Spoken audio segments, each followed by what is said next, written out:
one of the good things about this whole program is that we're all fairly new to online speaking. In fact, pretty much everybody is still new to online speaking. It shocked me how few speakers are actually out there and working online.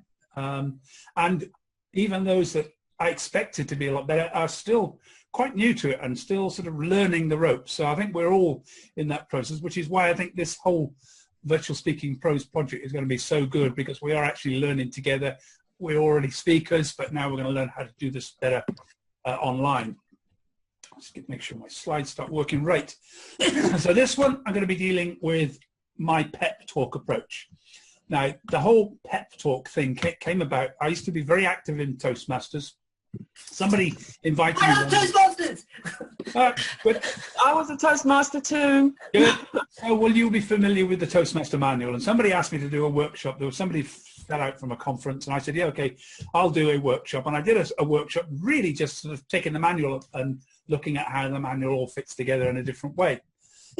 And somebody came up to me and said, oh, if you just rearrange the order of what you spoke there, it spells pep.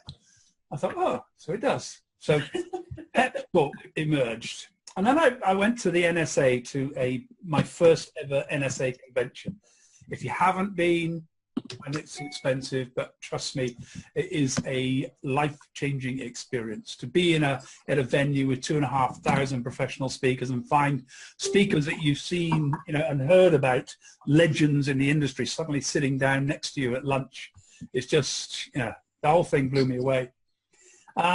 And what I've noticed after a few years of going there was that you go there's 13 concurrent sessions.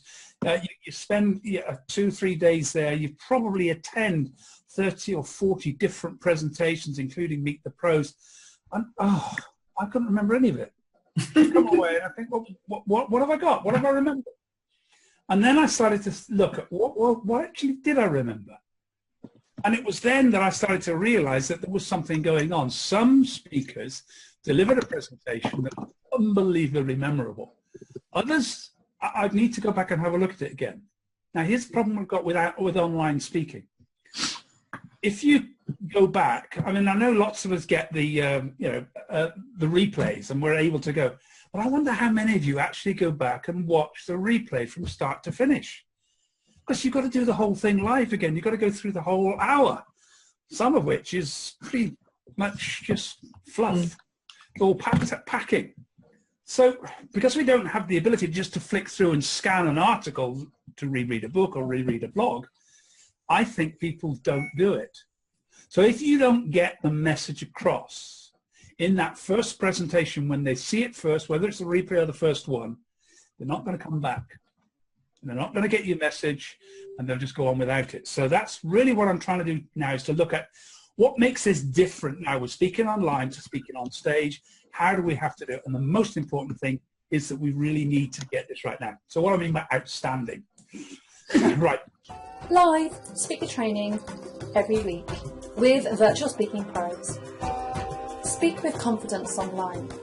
Fill your programs, masterminds, boot camps and courses for years to come pain-free. Share with your wider community. Tweet on Twitter, post on Facebook, share on LinkedIn. Add value to the wider online business community.